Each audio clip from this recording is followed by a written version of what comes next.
राधे राधे, जय श्री कृष्णा। कैसे हो आप सभी लोग? आशा करती हूँ आप सभी मंगल में होगे, स्वस्थ होगे, अच्छे होगे। आज मैं आपको बताने जा रही हूँ कि किस देवी देवताओं को किस प्रकार के भोग लगते हैं। तो चलिए अधिक विलंब ना करते हुए 35 सेकंड के अंदर ही आज वीडियो को प्रारंभ कर देते हैं और स्टार्ट करते हैं सबसे प्रथम पूजनीय गणेश भगवान जी को, क्योंकि गणेश चतुर्थी भी आने वाली है तो गणेश भगवान से ही प्रारंभ कर लेते हैं। आप सभी को पता है कि महाराष्ट्र में जब भी गणेश चतुर्थी बनाई जाती है तो महाराष्ट्र में मोदकों के भंडार हो जाते हैं, अर्थात हर दुकान पे, हर मिठाई की दुकान पे मोदक अवश्य देखने को मिलते हैं। मोदक भिन्न भिन्न प्रकार के होते हैं, तो गणेश भगवान को सबसे प्रिय भोग मोदक है। गणेश भगवान को मोतीचूर के शुद्ध देसी घी के लड्डू भी बहुत ज्यादा प्रिय लगते हैं। गणेश भगवान जी को बेसन के लड्डू भी बहुत अच्छे लगते हैं। गणेश भगवान जी को आप बूंदी के लड्डू भी दे सकते हैं। मेरा कहने का मतलब है कि गणेश भगवान जी को, जो कि प्रथम पूजनीय है, इनको लड्डू किसी भी प्रकार के वो लड्डू हो सकते हैं और मोदक बहुत और उत्तम और अति उत्तम। बात कर लेते हैं माँ लक्ष्मी की, क्योंकि माँ लक्ष्मी की कृपा तो सभी लोग चाहते हैं कि हमारे घर पे अवश्य और अवश्य बनी रहे। तो माँ लक्ष्मी को केसर भात अर्थात केसर की खीर बहुत ज्यादा प्रिय होती है। माँ लक्ष्मी को कोई भी ऐसी चीज बहुत ज्यादा प्रिय है जो सफेद और पीली चीजों का जो मिश्रण होता है, जैसे कि केसर की खीर हो गई, पीला भात हो गया, मीठा, तो ऐसी चीजें माँ लक्ष्मी को बहुत ज्यादा अपनी ओर आकर्षित करती है। ऐसी मान्यता है कि जो 11 शुक्रवार को केसर की खीर माँ लक्ष्मी को समर्पित कर देता है, उनके घर से आर्थिक समस्याओं से छुटकारा मिल जाता है। अब बात कर लेते हैं ज्ञान की देवी माँ सरस्वती को। अब आप कहोगे कि दीदी माँ सरस्वती की पूजा लोग कब करते हैं? साल में एक आधी बार करते हैं। ऐसा नहीं है, क्योंकि जब तक हमारे पास ज्ञान और योग्यता नहीं होगी तब तक माँ लक्ष्मी हम पर प्रसन्न नहीं हो सकती हैं।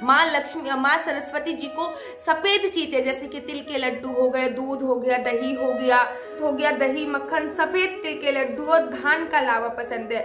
माँ सरस्वती को यह किसी मंदिर में जाकर समर्पित करना चाहिए। ज्ञान और योग्यता का विकास होता है। अब आगे बात कर लेते हैं माँ दुर्गा की। माँ दुर्गा को शक्ति की देवी माना जाता है। माँ दुर्गा को बोला लिफ्टिंग हो गया, पावर लिफ्टिंग हो गया, कुश्ती हो गई, दंगल हो गया, अगर आप इस चीज में कैरियर बनाना चाहते हैं तो माँ दुर्गा को भी प्रसन्न, हनुमान जी के साथ साथ माँ दुर्गा को भी प्रसन्न करना बहुत ज्यादा आवश्यक है। अगर आपको डर लगता है तो भी आपको माँ दुर्गा को प्रसन्न करना बहुत ज्यादा आवश्यक है। तो चलिए बात कर लेते हैं कि माँ दुर्गा को क्या क्या चीजें पसंद है। माँ दुर्गा को खीर, मालपुआ, मीठा मालपुआ, केले, नारियल, मिष्ठान बहुत पसंद है। नवरात्रि के मौके पर उन्हें प्रतिदिन इसका भोग लगाने से हर तरीके की मनोकामना पूर्ण होती है। खासकर माता जी को सभी तरह का हलवा बहुत पसंद है। आप लोगों ने देखा होगा कि जब नवरात्रों की पूजा होती है तो हलवा प्रसाद जरूर बनाया जाता है। हलवा और काले चने माँ दुर्गा को बहुत ज्यादा अपनी ओर आकर्षित करते हैं। शुक्रवार दुर्गा को हलवे का प्रसाद बहुत ज्यादा पसंद है। अगर आप माता दुर्गा के भक्त हैं तो बुधवार को, शुक्रवार को पवित्र होकर माँ दुर्गा के मंदिर में जाएं और उनको ये सभी चीजें अर्पित करें, विशेषकर हलवा और किसी भी प्रकार का मिष्ठान माँ दुर्गा को अर्पित करें। और साथ ही के साथ संतान सुख और धन योग का आपके चांसेस बढ़ जाते हैं, क्योंकि माँ दुर्गा धन और संतान देने वाली ही देवी बोली जाती है। तो चलिए अब आगे बढ़ते हैं। लेते हैं हम सबके प्रिय भगवान शिव।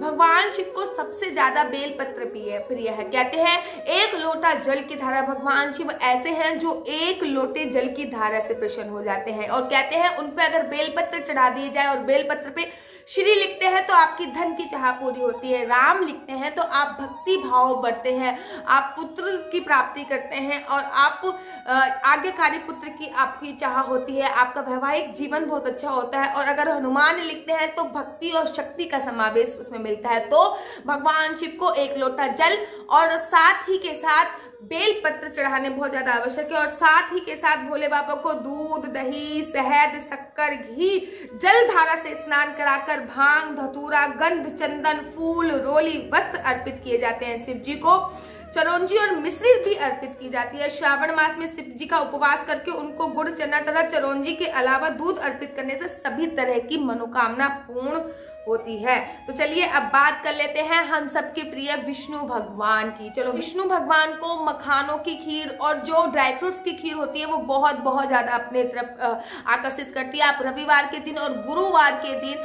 आपके खीर बना के उसमें थोड़ा सा आपको चिरौंजी भी डालनी है, उसमें थोड़ी सी आपको इलायची भी डालनी है खुशबू के लिए, और उसमें थोड़ा सा आपको एक तुलसी दल भी डालना है। उसके बाद आप भगवान विष्णु को उसका भोग लगाइए।